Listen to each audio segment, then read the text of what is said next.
Mathivanan sir, எங்கள் ஆட்சி பற்றி பேசுங்க. கடந்த முறை அதிமுக ஆட்சி அமைக்கப்பட்ட போது எப்படி இருந்தது அதை பற்றி பேசுங்க. தொடர்ந்து பாஜகவுடனான கூட்டணி பற்றியே பேசிட்டு இருக்கீங்களே. பாஜகவோடு எப்போ அதிமுக கூட்டணி அமைச்சதோ அப்போலேருந்து திமுக பதறாங்க, பயப்படுறாங்க. திமுக மட்டுமல்ல கூட்டணி கட்சிகளும் பயப்படுறாங்க அப்படின்னு சொல்கிறாரு. இல்லை, அதாவது எடப்பாடி பழனிசாமி தோல்வியோட விளிம்பில் தோற்று 14 தோல்வி தொடர்ச்சியாக தோற்று தான் என்ன பேசுகிறோம் தான் என்ன பண்ணுறோன்னு தெரியாமையே பேசிகிட்டு இருக்கார். இதுதான் முதல் விஷயம். முதல்ல யார் பேசியிருந்தாலும் சரி, இன்றைக்கி அவர் பேசுகிற எல்லா வார்த்தையும், ஜவஹர் அலி பேசுகிற எல்லா வார்த்தையுமே எடப்பாடி பழனிசாமி மாதிரியே பேசுகிறார். ஏன்னா எடப்பாடி பழனிசாமிக்கு மெகா கூட்டணி அமைப்பேன்னு சொல்லி பாவம் மனுஷன் 14 தோல்வியை அனுபவிச்சிட்டாரு. திரும்பவும் அவர் ஏதோ ஒன்று சொல்கிறார். ஒரு கூட்டத்தில் யாரோ கொடி காட்டுறாங்க, எதுக்கோ நீ சப்போர்ட் பண்ணிட்டு போங்க. ஆனால் சின்னவர் என்ன சொன்னாருன்றது தான் எங்களோட கேள்வி. என்னோட கேள்வி, அவர் என்ன சொன்னார், ஒரு அடிமை பத்தாதுன்ட்டு இன்னொரு அடிமையை தேடுறாங்க அப்படின்னு சொன்னார். ஏன்ற கேள்வி தான் முக்கியமான கேள்வி. இந்த அடிமை என்ன பண்ணுச்சு? துரோகம் மட்டுமே பண்ணுச்சு. இந்த அடிமை என்ன பண்ணுச்சு?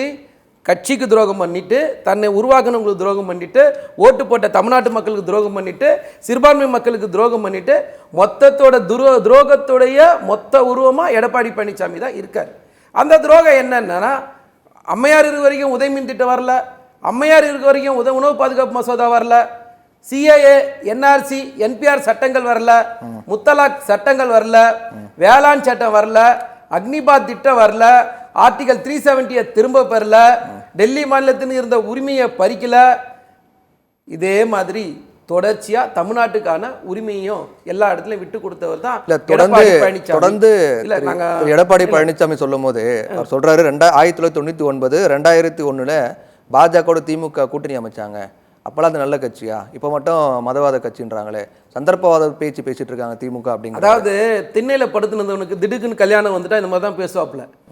நான் நேற்று கூவத்தூர் ரெசார்ட் வரைக்கும் எங்கே இருந்த எப்படி இருந்தேன்னு யாருக்குமே தெரியாது. திடீர்னு முதலமைச்சராக இந்த மாதிரி தான் பேசுவீங்க. நாங்கள் பிஜேபியோட கூட்டணி வச்சோம். ஆமாம் வச்சோம். சரி, காமன் மினிமம் ப்ரோக்ராம் ஒன்று வச்சுருந்தோம். நாங்கள் இருக்கும்போது ஆர்டிகல் 370 திரும்ப பெறப்பட்டதா? ராமர் கோயில் வந்ததா? ஒன் நேஷன் ஒன் எலெக்ஷன் இல்லை பொது சிவில் சட்டம் ஏதாவது பேசப்பட்டதா? இன்னைக்கு எல்லாம் நீ கூட்டணி வச்சு வந்ததா இல்லையா? துரோகம் பண்ணீங்களா இல்லையா? ஒட்டுமொத்த இந்திய மக்கள் இதை பார்க்குறாங்களா இல்லையா? சிறுபான்மை மக்களுக்கு துரோகம் பண்றது நீங்க பார்க்குறாங்களா இல்லையா? செஞ்சதெல்லாம் நீங்க, ஆதரிச்சதெல்லாம் நீங்க. இன்னைக்கு அதை சுட்டி காட்டும் போது உங்களுக்கு எங்க வலிக்குது? என்னவோ எதிர்கட்சி தலைவரா, பொதுச் செயலாளரா, என்ன எதிர்கட்சி தலைவர்? தமிழ்நாடு பார்த்த எத்தனையோ தலைவர் பார்த்துருக்குது. இந்த மாதிரி மோசமான தலைவரை பார்த்ததே கிடையாதுங்க. இதான் நிதர்சனமான உண்மை. ஒருத்தர் கஷ்டப்படுறாங்கன்னா அந்த கஷ்டத்துல போயிட்டு ஆதாயம் தேடுறீங்க. முதலமைச்சர் பொறுப்பா சொல்றாரு, தன்னோட 50 வருஷ அனுபவத்துல பேசுறாரு. என்ன ஆதாயம்? இந்த இடத்துல நாங்க அரசியல் பேச விரும்பலன்னு சொன்னாரு. அதிமுக என்ன ஆதாயம் தந்தாங்க? அதிமுக என்ன ஆதாயம் தந்தாங்க? இல்ல நான் கேக்குறேன், பொதுவா பேசணுமா இல்லையா? எதிர்கட்சி தலைவர் தானே ஆமா தமிழ்நாட்டுக்கு, அதுல மாற்று கருத்து கிடையாது. இல்ல குறை சொல்றது இருந்தா ரெண்டு பக்கமும் சொல்லு. அது என்ன இந்த நேரம் பார்த்து கொடி பறக்குதா? என்ன கொடி பறக்குது? என்ன சினிமாவா இது? எவனோ ஒருத்தர் எழுதி கொடுத்தானா அதை ரோட்ல பேசுவீங்களா? கொடி பறக்குது சொல்றாரு. என்ன கொடி பறக்குதா? தனுஷ் படத்துல வர டைலாக்கா இது? என்ன கொடி பறக்குது? என்ன எங்க சார் பறக்குது? தொடர் தோல்வி சார், 14 தோல்வி. கடந்த காலத்தை விடுங்க, திரும்ப சொல்றேன், தமிழ்நாட்டு மக்கள் முடிஞ்சு போனதை விடுங்க. கூட்டத்துல கொடி பறக்குது, கொடி பறக்குது பாருங்க, தொண்டர்கள் ஆசைப்படுறாங்கன்றாரு. எந்த தொண்டர்கள் ஆசைப்பட்டாங்க? அந்த நடிகர் விஜய்க்கே தெரியாதா இது துரோகத்தோட ஒரு உருவம் நின்று இருக்கு, இந்த உருவத்துக்கிட்ட பக்கத்துல போனா இது துரோகம் பண்ணோம், நம்மள முழுங்கிடும் தெரியாதா அந்த நடிகர் விஜய்க்கு? நான் கேக்குறேன், யார் சார் எடப்பாடி பழனிசாமி? கூவத்தூர் ரெசார்ட்டுக்கு முன்னாடி வரைக்கும் யார பார்த்து என்ன பேசுறாரு அவரு? மேடை இருக்கு, மைக்கு இருக்கு, யாரா எழுதி கொடுத்தாங்கன்னா என்ன வேணா பேசுவீங்களா? நீங்க பேசுறதெல்லாம் நாங்க வேடிக்கை ஏங்க கொலைகாதீங்க உள்ள பூந்து கொஞ்ச நேரம் கம்முன்னு இருங்க. நாய் மாதிரி கொலைச்சிட்டு நீங்க நாய் மாதிரி கொலைக்கிறீங்க. மதிவாணன் சார், புரியுதா? நாய் மாதிரி உள்ள பூந்து நாய் மாதிரி பேசுறீங்க. நாய் மாதிரி நாய் மாதிரி சார் மதிவாணன் சார், இல்ல தேவை அந்த வார்த்தை எல்லாம் கடந்த முறையே நான் சார் மதிவாணன் சார் ஒரு நிமிஷம் சார் மதிவாணன் சார், நீங்க தேவையற்ற வார்த்தைகளை பயன்படுத்தலாம். நான் பேசலங்க. இல்ல இப்ப நீங்க சொன்னீங்க அந்த வார்த்தையெல்லாம் பயன்படுத்தாங்க. குறுக்க வந்தா சார் இது ஒரு விவாதங்கிறது குறுக்க வரதான் செய்வாங்க சார். இல்ல விவாதங்கிறது இல்ல இல்ல சார் அப்படி திரும்ப சொல்லாதீங்க, தயவு சொல்லாதீங்க. விவாதங்கிறது குறுக்கீடு செய்யதான் செய்வாங்க. இல்ல நீங்க அந்த வார்த்தையெல்லாம் தவிர்க்கணும். விவாதங்கிறது குறுக்கீடு செய்வாங்க. நான் சொல்றேன் விவாதம் தான். ஆமா அமைதியா கேட்டல்ல, அவதியா கேட்கறது மட்டும் கிடையாது, விவாதங்கள் குறுக்கீடு செய்வாங்க சார். அதுக்கு தேவையற்றதில் பயன்படுத்த வேண்டாம். நான் தெளிவா சொல்றேன் சார்.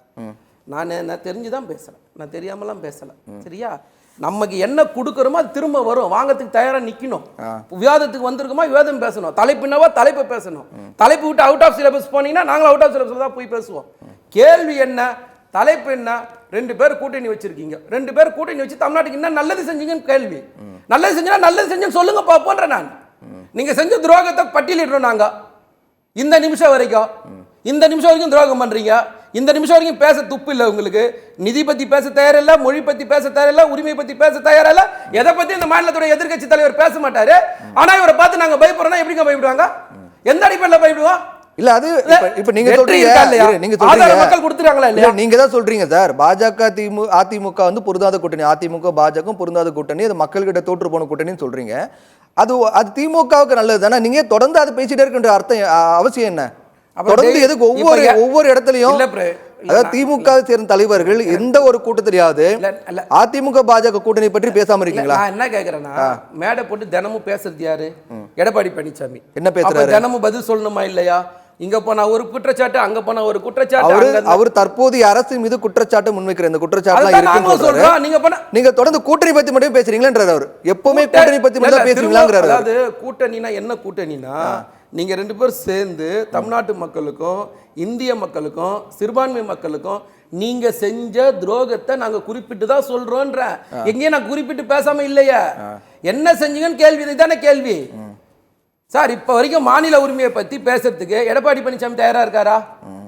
நான் கேட்கிற ஆளுநருடைய அட்ராசிட்டிக்கு வந்து எங்கேயாவது ஒரு இடத்துல கண்டிச்சு குரல் கொடுத்திருப்பாரா? திமுக எதிர்கட்சி சார். திமுக ஆளுநரை எதிர்த்து கருப்பு கொடி காட்டுது சார். மாநில உரிமையை நாங்க காப்பாத்துறோம் சார். நான் தெளிவா தானே பேசுறேன். எதிர்கட்சி தலைவர் நாங்க இருந்தோமா இல்லையா? நாங்க வந்து கருப்பு கொடி காட்டணுமா இல்லையா ஆளுநருக்கு? அன்னைக்கு ஆளுங்கட்சி யாரு? இந்த அண்ணா திமுக தான். அப்ப எங்களுக்கு சொல்றாங்க எதிர்க்கட்சியா இருக்கும்போது கருப்பு கொடி காட்டுறீங்க, ஆளுங்கட்சியா இருக்க பிறகு வெள்ளை கொடி காட்டுறீங்க. நான் என்ன சொல்றேன், எதிர்க்கட்சியா இருக்கும்போது ஒரு கட்சியா செயல்பாடு, ஒரு ஆளுங்கட்சியா இருக்கும்போது ஒரு அரசாங்கத்தோட செயல்பாடு, ஒரு எதிர்க்கட்சி செயல்பாடு ஒரு ஆளுங்கட்சியோட செயல்பாடுமே வித்தியாசம் இருக்குதா இல்லையா? நாங்க கேக்குறது நீங்க ஒரு எதிர்க்கட்சி தலைவரா செயல்படுங்க. நாங்க அத திரும்ப சொல்றேன். இல்ல அவர்கிட்ட வரும்போது சொல்றேன், எனக்கு ஒண்ணும் பிரச்சனை இல்ல. நீங்க கேள்வி கேளுங்க, நான் பேசுறேன். ஏன் நேரத்துல அவர் நேரத்துல நான் ஒரு 10 வினாடி கூட குறிக்கிடலங்க. ஏன் வினாடி அவர் நேரத்துல ஒரு குறிக்கிட வேணாம்னு சொல்லுங்க. இவ்வளவுதான். அவருக்கு அவர் டர்ன் வரும்போது என்ன குறை சொல்றாரு சொல்லட்டும். நான் பதில் சொல்றேன். மக்கள் முடிவு பண்ணிட்டோம் யார் பேசுறது சரி தப்புன்னு.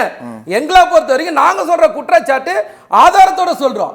நடிகர் விஜயோட பிரச்சனையில தெளிவா சொல்றோம். சகோதரர் என்ன சொன்னாரு, ஒன்னு அதிகாரிகள்லாம் வந்து பிரஸ் ரிலீஸ் சந்திச்சாங்கன்னு சொன்னாரு. நான் கேக்குறேன், இதுக்கு முன்னாடி கோவிட் காலகட்டங்கள்ல பிரஸ் ரிலீஸ் யாரு சந்திச்சா?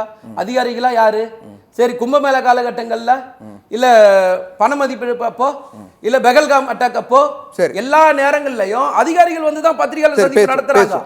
அதைத்தான் செஞ்சாங்களே தவிர நெட் ஃப்ரீயா இருக்கு, சோசியல் மீடியால ஃப்ரீயா இருக்குன்றதுக்காக என்ன கருத்து வேணா நீங்க சொல்லுவீங்கன்னு சொன்னா அந்த கருத்துக்கு வந்து நீங்க வந்து அனுபவிச்சுதான் ஆகணும். நாங்க பதில் சொல்லிதான் ஆகணும். பதில் சொல்லும் போது நீங்க கேட்க முடியாதுன்னு சொன்னா அதுக்கான ரியாக்ஷன் அனுபவிச்சுதான் ஆகணும். அது மாற்று கருத்தே கிடையாது.